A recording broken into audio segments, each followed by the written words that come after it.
제가 지난주에도 그전에도 이렇게 말씀을 드렸어요. 또 십계명에 대한 말씀을 나누면서 여러분들에게 이야기한 것, 아니 제가 깨닫게 된 거죠.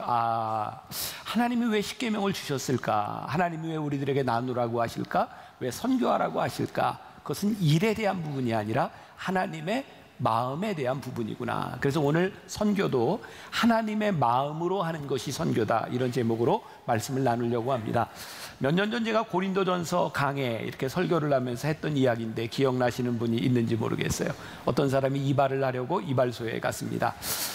뭐 사람이 다 그런 건 아니지만 이발사 중에 말을 굉장히 많이 하는 사람이었던 것 같아요. 손님이 앉아 있는데 너무 귀찮게 하니까 막 세상 돌아가는 이야기, 정치, 경제 막 이런 이야기를 하니까 그냥 이렇게 조용히 눈을 감고 있었던 것 같아요.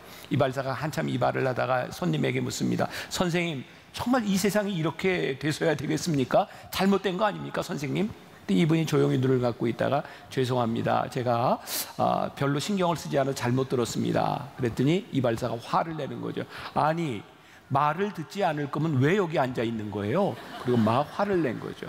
제가 그때 설교하면서 이런 질문을 던졌습니다. 이 손님은 머리를 자르려고 앉아 있을까요? 이발사의 말을 들으려고 앉아 있을까요? 너무나 분명한 것을 우리들이 잃어버리고 살아가는 것 같다는 생각이 들었습니다. 우리는 교회에서 참 많은 일들을 합니다. 우리는 열심히 합니다. 아니, 이렇게 침을 튀면서 열심히 말을 하고 있을지도 모릅니다. 그런데 그것이 정말 하나님의 마음에 합한 일이 아니라면 우리는 엉뚱한 일을 하고 있을 수도 있겠다. 요즘 저에게 계속 찾아오는 도전입니다. 우리 교회, 단순히 만나교회라고 하는 이 건물을 떠나서 우리의 모임은 정말 하나님 마음에 합한 것인가? 우리들이 가지고 있는 믿음은 정말 옳은 것인가? 이런 질문들이 저에게서 계속 되어집니다. 왜? 정말 많은 교회들이 모이고 수십 년의 역사를 가지고 있었지만 어쩌면 그렇게 하나님과 관계없는 일들이 일어날까라고 하는 그런 마음도, 그런 아픔도 우리들에게 있기 때문이죠. 사도 바울도 그의 사역에서, 저 개인적으로 굉장히 좋아하는 사도요, 제가 닮고 싶은 분인데 그의 삶 가운데서 많은 깨어짐이 있었던 것 같아요. 그리고 그가 오늘 본문에서 이야기하는 것처럼 내가 이것만은 붙들어야 되겠다라고 하는 것을 깨닫게 되죠. 여러분, 사도 바울이 바울 되기 전 그는 그의 인생에 강점을 가지고 있었던 사람입니다. 사도 바울이 그런 자랑을 했었죠. 내가 예수님을 알기 전에 내가 가지고 있었던 자랑, 나는 유대인 중에 유대인이요, 바리새인 중에 바리새인이요. 그것은 소위 우리말로 이야기한다면 귀족이라는 이야기겠죠. 선택받은 족속이라는 이야기겠죠. 또 그는 이야기합니다. 나는 가말리엘의 문화에서 배웠다. 그 당시에 가장 유명한 석학에게서 학문을 배웠다는 거예요. 또한 당시 로마가 세상을 지배하고 있을 때 나는 로마의 시민권을 가지고 있는 사람이었다. 그러니까 사도 바울은 그 시대에 그가 가지고 있었던 모든 강점을 가진 사람이었어요. 그런 사람이 사도행전에 보면 예수 믿는 사람들을 잡아 죽이기 위해 열심을 냈던 사람이죠. 최초의 순교자 스데반이 죽던 자리에 거기에 돌을 들고 있었던 사람이 사도 바울이었습니다. 한번 생각해 보세요. 누군가를 죽일 정도로 그 마음에 확신과 열정이 있었다고 하는 것은 그렇게 쉬운 일이 아닙니다. 사도 바울은 그런 열정을 가지고 예수 믿는 사람을 핍박하던 자였죠. 그런데 그 사람이 회심을 한 거예요. 예수님을 만나게 된 거죠. 그래서 사도 바울은 그가 가지고 있는 강점을 가지고 열정을 가지고 열심히 복음을 전합니다. 자, 오늘 우리가 읽은 이 본문 말씀 고린도전서 2장은 사도행전 17장을 알아야 이 말씀이 이해되는 부분입니다. 사도행전 17장은 선교에 있어서 굉장히 중요한 부분입니다. 거기에 어떤 사건이 나오냐면 사도 바울이 그리스 아테네에 가게 돼요. 성경에 아덴이라고 되어 있는 곳입니다. 거기에 가서 보니까, 복음을 전하러 가서 보니까 사람들이 얼마나 많은 신을 섬기는지 몰라요. 여러분들, 일본에는 약 800만 개 정도의 신이 있다 그러죠. 인도에는 2억 개 정도의 신이 있다 그러죠. 제가 가끔 이야기하죠. 이렇게 안 놀라는 걸 보면 제가 놀랍다고. 여러분, 놀랄 일을 얘기를 들으면 좀 놀래고 이렇게 반응을 보이면서 더운데 안 그러면 졸려요. 네. 네, 반응? 네. 네. 자, 사도 바울이 가서 보니까 그 사람들이 여러 신들을 섬기는데 혹시라도 빼먹은 신이 있을까 봐 알지 못하는 신에게도 절을 하고 있었던 거예요. 사도 바울이 이렇게 이야기를 하죠. 너희들이 알지 못하는 그 신을 내가 너희에게 알게 하겠다. 그러면서 하나님에 대해서 설명하기 시작합니다. 자, 사도 바울은 그 당시에 로마가 가지고 있었던 헬라 철학, 헬라 학문에 익숙해 있던 사람이기 때문에 사도 바울은 아주 지적으로 철학적인 언변으로 그들에게 설명하기 시작합니다. 그런데요, 사도 바울이 그렇게 자신의 강점을 가지고 복음을 전했는데 여기에서 열매가 많지 않았습니다. 사도 바울은 소위 이 복음을 전하고 완전히 디프레스가 되죠. 그리고 사도 바울은 아덴을 떠나서 어디로 가냐면 고린도로 가게 됩니까? 사도 바울이 굉장히 디프레스된 상태에서 고린도로 가게 된 거예요. 자, 이제 편지를 이해하게 됩니다. 2절에 보니까 이렇게 되어 있어요. 내가 너희 가운데 3절이군요. 내가 너희 가운데 거할 때에 약하고 두려워하고 심히 떨었노라. 지금 분위기가 이해가 돼서요. 여기서 실패를 하고 고린도에 갔을 때 내가 약하고 두려워하고 심히 떨었노라 라고 되어 있어요. 또 이 성경에 보면 사도 바울이 고린도에서 복음을 전할 때 그는 직업을 가지고 있었습니다. 사도 바울의 직업이 뭐였죠? 텐트 메이커. 텐트를 천막을 깁는 사람이었고, 사도 바울이 아마 두 가지 중에 하나였을 것 같아요. 내가 저 교인들에게 부담을 주지 않게 해서 내가 돈을 벌면서 목회를 해야 되겠다, 그런 마음이었을까? 아니면 누군가 이런 이야기를 하죠. 아직 실패한 사도 바울에게 확신이 없기 때문에 전임으로 뛰어들지 못하고 그가 돈을 벌어야 했던 것은 아닐까? 이런 고민은 요즘도 계속되고 있는 거죠. 저 같은 사람은 전임 사역자입니다. 10시 예배 때는 시간이 부족해서 다 이게 얘기를 하지 못하는데 12시 예배는 참 좋네요. 아직 30분밖에 안 돼서 충분히 이야기를 다 할 수 있을 것 같아요. 길다고 느껴지는 사람은 알아서 가세요. 네, 제가 할 얘기를 다 할게요. 제가 이렇게 군목 시절에 그런 일들이 있었어요. 대개 그 군인들이 그렇죠. 우리나라에서 연금을 받는 게 19년 6개월을 하면 20년으로 인정이 돼서 연금을 받고, 그 이전에 나오면 연금을 받지 못합니다. 그래서 소령, 중령 요 무렵에 이게 연금을 받느냐 마느냐 하는 게 굉장히 중요한 거죠. 근데 우리 목사님들 사이에서 그런 얘기가 있었어요. 군목에서 일반 목회로 갈 때 연금을 받는 목회자 중에 성공하는 사람이 별로 없다. 여기서 성공이라고 하는 말을 잘 이해하세요. 그래서 정말 목회를 잘하려면, 진짜 목회에 목숨을 걸려면 요거 연금 받기 전에 나가야 치열하게 목회한다. 여러분들 어느 정도 동의하세요? 어떻게 보면 우리들이 하나님의 일을 한다고 하면서 우리들이 가지고 있는 것들, 그것들이 우리들에게 방해가 될 때가 많지 않은가? 사도 바울에게 있어서 두 가지, 그가 가지고 있었던 강점. 자, 이거 10시 예배 때 잘 이해를 못 하시더라고요. 잘 들으셔야 돼요. 사도 바울이요, 그의 강점을 가지고 하나님의 일을 할 때 그는 철저하게 패배감을 맛봅니다. 그런데요, 하나님께서 사도 바울을 사용하실 때 하나님은 사도 바울이 가지고 있는 강점을 다 쓰십니다. 10시 예배는 이해가 되시는 것 같아요.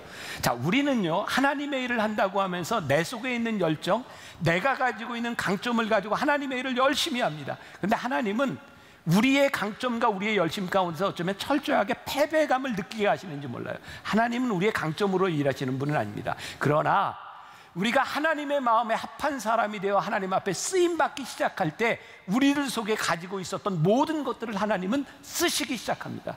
결국은 우리들이 어떻게 사용하느냐에 대한 문제죠. 사도 바울은 그가 강점을 가지고 일을 했을 때 실패를 경험합니다. 떨림을 경험합니다. 그리고 그가 이런 고백을 하게 되죠. 오늘 말씀은 그런 거예요. 4절과 5절 같이 봉독할까요?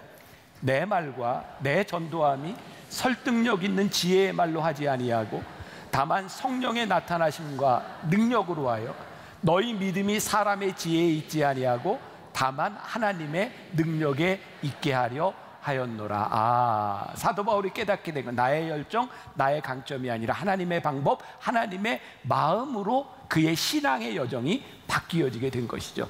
그래서 오늘 우리들이 선교라고 하는 것은 우리들이 할 수 있는 일, 단순히 우리가 가지고 있는 능력에 대한 부분이 아니라 하나님의 마음을 알아가며 우리들이 어떻게 쓰임 받을까에 대한 문제이구나. 자, 또 이렇게 생각해 보세요. 하나님의 일을 한다고 하는 것은 우리들에게서 모든 것이 다 이해되는 게 아닌 것 같아요. 하나님이 우리들에게 무언가를 시키실 때 내가 다 이해가 되나요? 아니, 그렇지 않은 것 같아요. 그런데 놀라운 것은요, 우리들이 하나님의 일을 하는 것은 우리들이 이해하기 때문이 아니라 하나님이 우리를 부르셨기 때문에 하는 거예요. 그러니까 우리는 이런 계산이 있죠. 합리적 계산이 있죠. 내가 가지고 있는 능력과 내가 할 수 있는 일과 내가 가지고 있는 열정들. 근데 하나님이 그것 가지고 내 삶에서 이해될 수 있는 모든 것을 가지고 일하시는 분이 아니라 우리들이 하나님 앞에 부르심을 받았는데 내가 이해할 수 없는 거예요. 하나님 왜 나를 여기에 부르셨어요? 하나님 나의 능력이 과연 가능한 거예요? 근데 놀라운 일은 부르심에 순종하는 순간부터 우리들의 삶이 이해되기 시작하는 거예요. 그러니까 우리들이 이해해서 하려고 하면 할 수 없는 일이 부르심에 순종하며 살아갈 때 우리들에게 이해가 되는 거죠. 저 개인적으로는 그런 경험이 있어요. 제가 은혜를 받기 전에는 제 삶을 이해할 수가 없었어요. 내가 왜 여기에 있는지도 이해가 되지 않았어요. 근데 하나님께 은혜를 경험하고 났더니 내 삶에 지나왔던 일들이 이해가 되기 시작했어요. 아, 하나님이 이렇게 나를 인도하셨구나. 과거가 이해되고 내가 부르심에 하나님 앞에 응답하려고 하니 앞으로 살아갈 내 인생에 대한 기대감들이 생기기 시작했어요.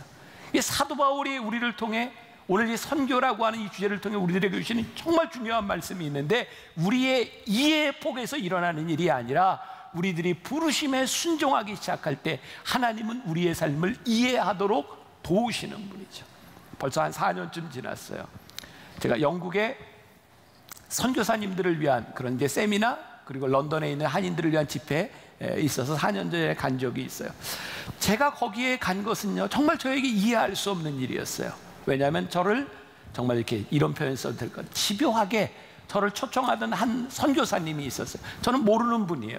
그분이 우리 교회 예배도 들어와서 듣고 저에게 이제 페북 친구가 되어서 계속 그분이 이야기를 하는데, 제가 이렇게 이해가 안 되는 건, 아니 한국 사람이 영국에 가서 무슨 선교사가 된다는 거예요.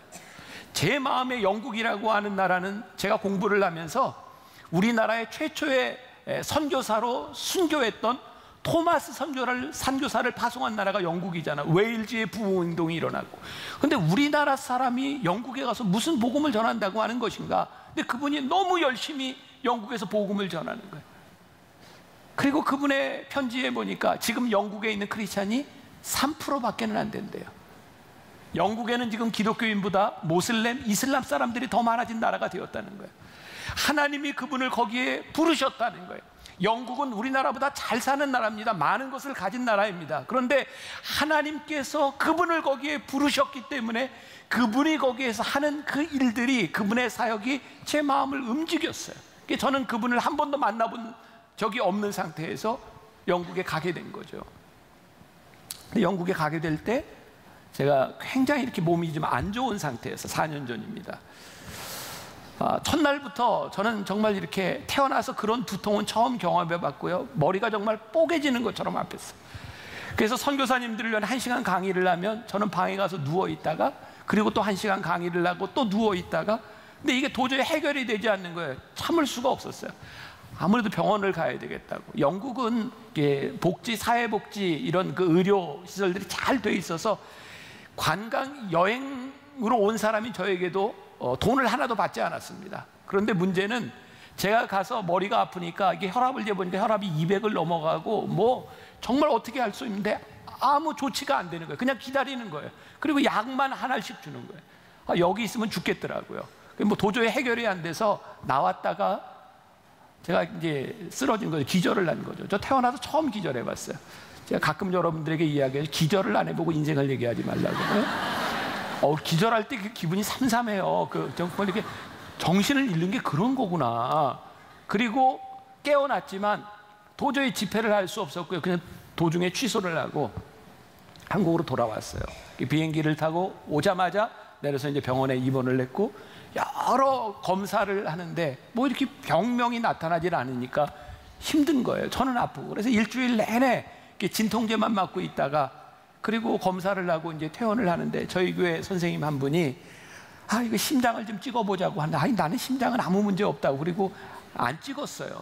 근데 그분이 이렇게 날짜를 잡아놔서 와서 이제 찍어보고 이제 바로 이제 심장에 이제 스텐트를 하게 됐죠. 그게 어떤 연관이 있는지 모르겠어요. 그런데 저에게 그 이후로 계속해서 갑자기 찾아오는 이 두통과 어지럼증에 대한 문제를 제가 가지고 살아요. 그러니까 지금은 정말 이렇게 좋은 상태에 서 있지만 몇 주 전까지 제가 여기 서 있는 게 어지러워서 힘드니까 어지러우면 다리에 힘을 주고 서요.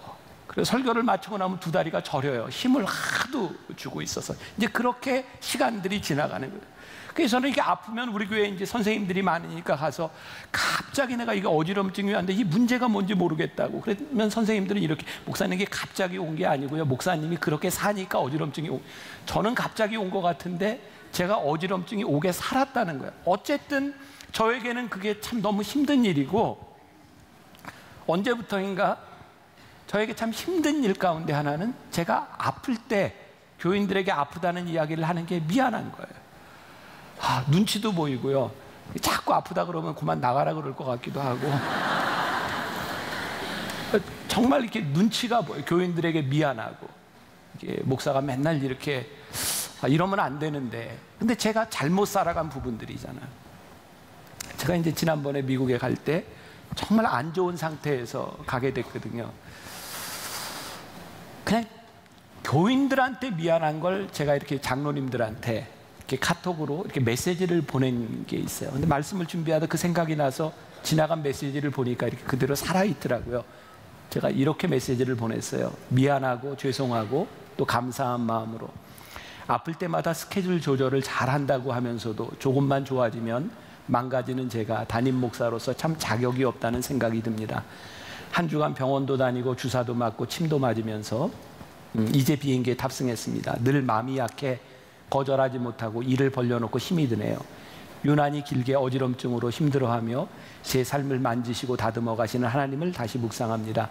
목사가 교인들에게 줄 수 있는 가장 큰 선물은 건강한 자신이라 해놓고 좋은 사람 되지 못함에 죄송합니다. 2주간 일정을 잘 마치고 돌아올 수 있도록 기도해 주세요. 기쁜 마음으로 만날 수 있기를 기대하며 모두 사랑하고 축복합니다.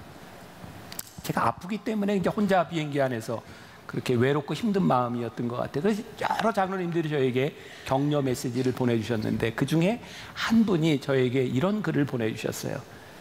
건강한 자신도 귀하지만 마음이 약해 거절하지 못하는 건강한 마음으로 인해 감사합니다. 아무 걱정 없이 다녀오시기를 기도하며 기다리겠습니다. 이 말이 저에게 굉장히 큰 위로가 되었어요. 제가 어디 갈 때, 외부에 나갈 때면 저희 가족들이, 저희 목사님들이 저에게 이런 얘기합니다. 목사님, 이렇게 함부로 이렇게 대답하거나 약속하지 마세요. 그 일들을 이제 팔로우하는 게 힘든 거죠. 근데 하나님은 왜 나에게 그런 마음을 주셔서 이렇게 가보면 약속을 제가 참 많이 하고 옵니다. 그리고 제 성격이 약속을 하면 지켜야 된다고 생각을 하거든요. 하나님은 왜 내 마음에 이렇게 쉽게 불쌍히 여기는 마음과 아파하는 마음을 주셔서 그것 때문에 나를 이렇게 힘들게 하시는가. 그런데 이 말씀이 저로 하여금 위로가 되었던 게, 내가 거절하지 못해서 내가 지키지 못하는 건강, 그것이 미안하고 아프기는 하지만 하나님이 나에게 거절하지 못하는 마음을 주셔서 내가 아프고 힘들어하는 이 과정들도 어쩌면 내가 이해하지 못하는 하나님의 과정 가운데 있는 것은 아닐까. 그러니까 저에게 위로가 되었던 것은 그래도 나에게 하나님의 마음을 주신 것에 대해서 감사하다라는 생각이었어요. 저는 우리들의 인생에 어떤 신앙적인 답을 내리거나 우리들이 명확하게 알 수 있는 것은 아니라고 생각해요. 그러나 순간순간마다 하나님께서 우리들에게 깨닫게 하시고 이해하게 하시고 우리로 하여금 신앙의 여정을 가게 하시는 것은 있지 않을까. 여러분, 요나가요, 선지자 요나가 하나님의 부르심을 받잖아요. 그는 선지자였고 하나님께서 요나에게, 요나야 너 니느웨에 가서 복음을 전하라, 이렇게 말씀하셨어요. 어떤 분이 그런 얘기하더라고요. 요나서는 딱 1장으로 끝날 수 있는 거였다는 거예요. 왜? 그가 순종하고 갔으면 되니까. 근데 요나서가 계속 이어지는 거예요. 요나가요, 하나님의 명령을 듣고 하나님이 니느웨로 가라고 하는 말씀을 듣고 그게 가기 싫었어요. 여러분, 하기 싫으면 수많은 이유가 생기는 거 아시죠? 요나에게 이유가 생기는 거죠. 어떤 이유예요? 하나님, 그들은요 하나님을 예배하지 않을 뿐만 아니라 하나님을 적으로 생각하는 무리들입니다. 하나님, 니느웨에 얼마나 많은 죄악이 있는지 아세요? 그들은 죽어 마땅한 자들입니다. 내가 가지 않을 이유가 충분합니다. 근데 하나님께서 요나를 거기에 보내시는 과정 가운데서 무엇을 깨닫게 하시냐면, 네가 그들은 죽어도 생각하는 니느웨 사람들을 향한 내 마음을 아냐. 그들이 그렇게 죽어도 된다고 생각하는 그들이 멸망받을 백성이 되어 있는 그 아픈 내 마음을 아냐. 하나님께서 그 하나님의 마음을 깨닫게 하시는 과정들을 지나가게 하시죠. 오늘 우리들에게 주시는 도전이 무엇입니까? 오늘 이야기하는 선교라고 하는 것은 단순히 해외에 나가서 다른 데 가서 복음을 전하는 그런 차원의 말이 아니라 이 모든 우리들에게 준 이 세상 가운데서 하나님이 주시는 사명에 대한 부분인데, 그 가운데 있는 하나님의 마음을 우리들이 알고 살아가느냐 살아가지 않느냐에 대한 부분. 사도 바울은 하나님의 마음을 알고 그렇게 살아가면서 그는 많은 매를 맞습니다. 배척을 당하기도 합니다. 그가 가지고 있었던 기득권과 학벌들, 그것들을 모두 배설물로 여겼다고, 그의 목숨까지도 내놓았다고 이야기를 합니다. 그런데 하나님께서는요, 그가 내놓았던 모든 것, 배설물로 여겼던 모든 것들을 하나님이 쓰시기 시작합니다. 결국 그의 소원대로 사도 바울은 로마에서 목이 잘려 죽죠. 트레스폰테스라고 하는, 그 가보면 그의 목이 3번 굴렀다고 하는 분수가 있어요. 그는 그렇게 살아가다가 하나님 앞에 쓰임받는 사람이 되죠. 그리고 사도 바울이 고린도에서, 그 그리스 아테네에서 겪었던 그의 실패, 그의 떨림을 통해서 그는 어떤 고백을 하고 있는가. 오늘 우리가 읽은 본문 말씀 2절에 보니까 내가 너희 중에서 예수 그리스도와 그가 십자가에 못 박히신 것 외에는 아무것도 알지 아니하기로 작정하였습니다. 사도 바울은 그런 실패의 여정들을 통해서 그가 전해야 되는 것이 무엇이고 하나님이 나에게 주신 마음이 무엇인지를 깨닫게 됩니다. 오늘 우리들이 읽은 말씀 가운데 중요한 말이 있어요. 4절에 보니까 내 말과 내 전도함이 설득력 있는 지혜의 말로 하지 아니하고 다만 성령의 나타나심과 능력으로 와요. 사도 바울이요, 하나님의 능력을 경험하기 시작하죠. 그가 가지고 있었던 강점으로가 아니라 그가 하나님 앞에 쓰임받고 내가 내 지혜로 하지 아니하고 십자가 이외에는 어떤 것도 전하지 않기로 결심하는 순간 그의 삶의 능력을 경험하기 시작해요. 예를 들게요. 벌써 10여 년 전입니다. 제가 이 선교 사명에 대한 설교를 하면서 제가 그때 인상 깊게 들었던 이야기가 있었어요. 여러분들 그 한국에는 많은 교단들이 있죠. 교단들마다 이렇게 색깔들이 있습니다. 어떤 교단에서는 이렇게 방언, 신유 이런 걸 굉장히 강조하는 데가 있고, 어떤 교단에서는 방언을 하면 이단이라고 하는 데도 있어요.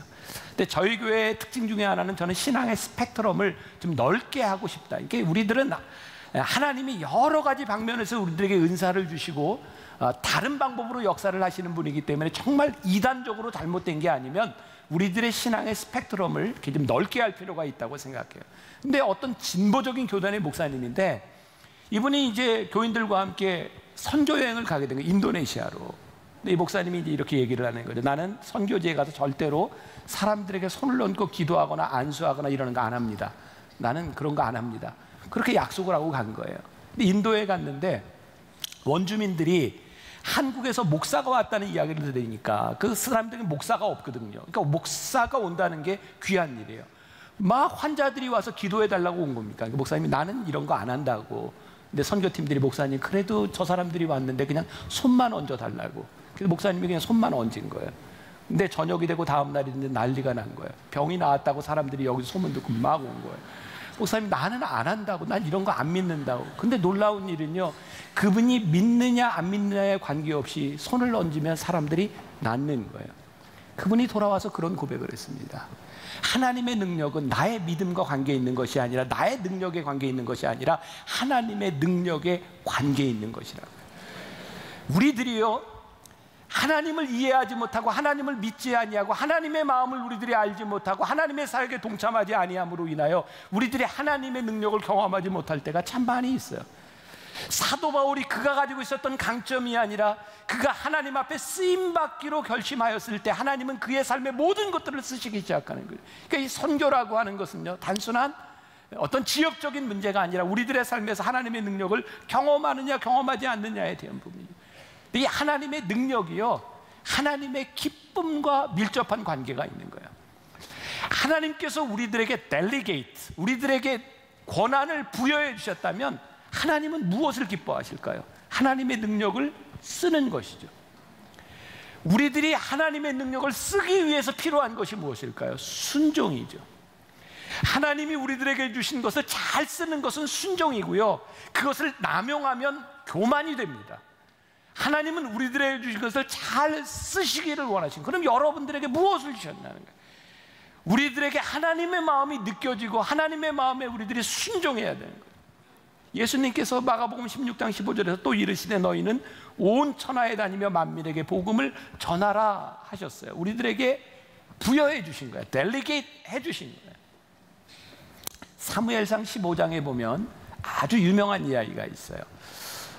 사울이 아멜렉과의 전쟁에서 승리하고 난 후에 하나님께서 사무엘을 통해서 모든 전리품을 진멸하라고 했는데 좋은 것들을 남겨놨잖아요. 그래서 사무엘상 15장 22절에 유명한 말이 나오죠. 순종이 제사보다 낫다. 이 말은 뭐냐면 그가 제사 드리려고 이렇게 구별해 놓은 것을 보고 사무엘이 질책하죠. 하나님이 다 진멸하라고 했는데 사울왕이 뭐라 그래요? 내가 이걸 가지고 하나님께 제사 드리려고 했다고. 그랬더니 하나님은 제사보다 순종을 원하십니다. 그러죠. 그 당시 사울왕은 모든 전쟁에 승리했던 전쟁에 능한 사람이었습니다. 그는 많은 능력을 가지고 있었습니다. 그런데 하나님께서 사울왕을 버리십니다. 하나님은 그의 능력이 필요했던 것이 아니라 그의 순종이 필요했던 것이죠. 제가 요즘 읽고 있는 거의 다 읽었는데 J.D. 그리어라고 하는 사람이 쓴 새로 나온 책입니다. 하나님을 하나님 되게. 이 책에서 계속 그런 이야기를 하는 거예요. 우리가 하나님을 믿지 못하는 것은 자꾸 하나님을 이해하려고 한다는 거예요. 내가 이해하면 믿겠다고 하는데 하나님은 절대로 여러분들이 이해할 수 없다는 거예요. 왜? 하나님은 우리의 이해보다 크신 분이니까.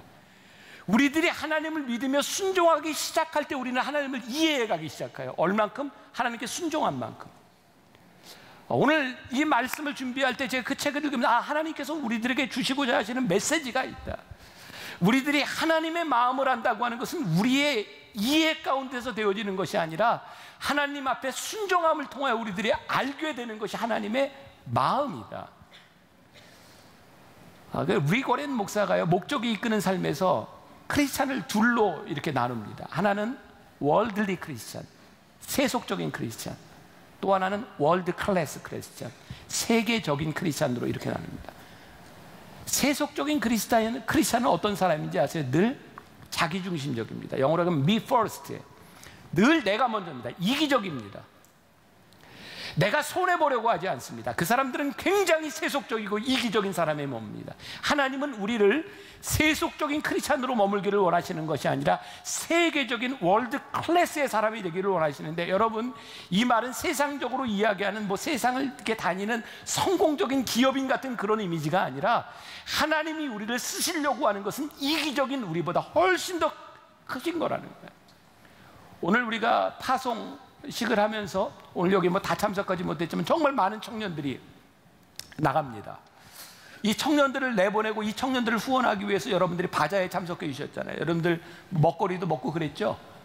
네, 여러분 거기에 이익금이 얼마가 남았는지 아세요? 한 5천만 원 남았습니다. 놀래시라니까요. 왜? 아니, 여러분들이 먹고 한 게 이익금이 5천만 원 굉장히 많이 남지 않았습니까? 전 굉장히 놀랍고 감사한 일이라고 생각하거든요. 근데 종종 이런 이야기들을 합니다. 아니, 5천만 원 정도 남았으면, 그리고 그것은 이제 청년들을 지원하는 액수만, 그러니까 선교지에 가기 위해서 그 팀들이 다 움직이려면 얼마나 많은 액수의 돈이겠습니까? 몇 억이 되는 거죠. 아니, 거기에 갈 돈으로 거기 어려운 사람들을 도와주지 뭐하러 거기 돈 들여서 가? 또 이런 이야기를 할 수 있을 것 같아요. 아니, 그 나라에만 어려운 사람들이 있는 것이 아니라 우리나라에도 가난하고 어려운 사람들이 있는데 눈에 보이는 사람부터 어려운 거 구제해야지 왜 거기까지 가? 그리고 얼마든지 비판하고 이야기할 수 있어요. 근데요, 제가 우리 청년들과 함께 제가 청년들에게 자꾸 한국을 떠나서 세계를 볼 수 있는 눈을 열어주고 제가 자꾸 보내는 이유가 뭔지 아세요?